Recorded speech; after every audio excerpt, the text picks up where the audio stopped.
Okay, so my relationship with with the world was very lonely. I was introverted. I was scared. I didn't know. I was in a really like fish out of water atmosphere. I was raised in Flint, Michigan. My parents were upwardly mobile in a place where there is no upward. And I relate to like more earthiness and I don't know, blue collar kind of thing than the world that I was brought into.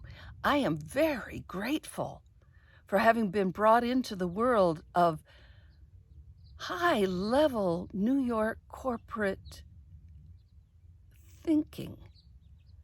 I mean, those people taught me a lot, just like the Catholic Church taught me a lot of skills, inner skills, and their mental skills that enable me to be where I'm at. What can I tell you? Okay, but it was like fish out of water. It was like I can't breathe. The neighborhood that we lived in was beautiful. Azaleas in the spring that were brilliant colors all over the place, and giant oak trees and very interesting houses, and the kids were in a beautiful school. My kids are just beautiful, beautiful little beings. And my relationship with my husband was just about non-existent. Like he was just busy. And I supported that, okay? I want to be very clear that I got into the relationship, and I see this in retrospect, and I see it without judgment. I got into the relationship to be criticized, to be improved.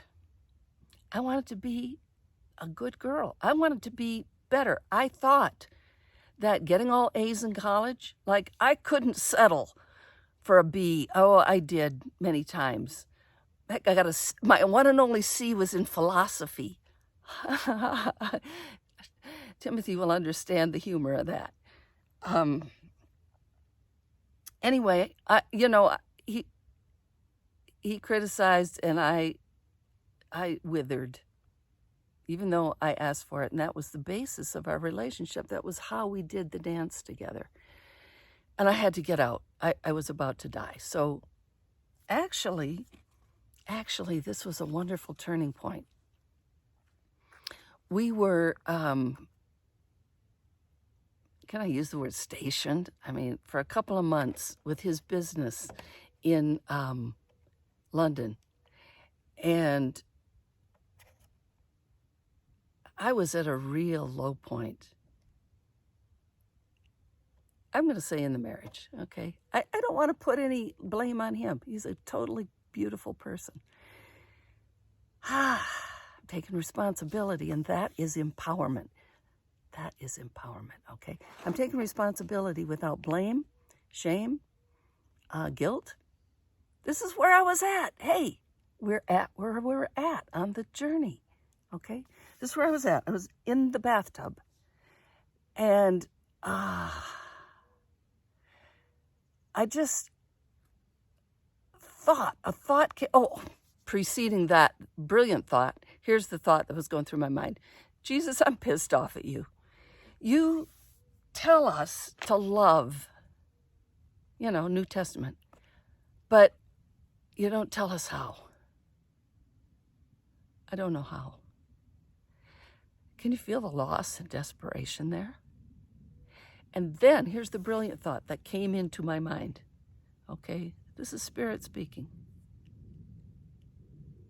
You can learn to love him. You can learn to love him. You can learn to love. Learn. It's a learnable skill. Love is a learnable skill.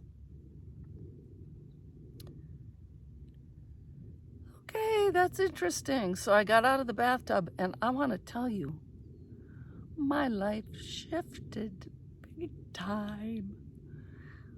We went to Stonehenge, like on a weekend, and we got there at a time when, actually at that time, you could walk right into the center of it, and it was like a dreary English day, like gray and almost foggy. And I was pushing my little Ben. He was, I don't know, about a year old, pushing him in the stroller and walking around. And I heard someone call my name, my maiden name that I hadn't gone by since I was, 18. Okay, I started being called Jan. Okay, somebody said, Janice Gosline. What? And it was a real person. And there was hardly anybody there. We were there early in the morning, like few people. I don't know, 6 or 8 people in the whole place. And it was a girl that I had ridden the school bus with. But the shock to my mental system, and I think something about my spiritual susceptibility or openness due to being willing to learn,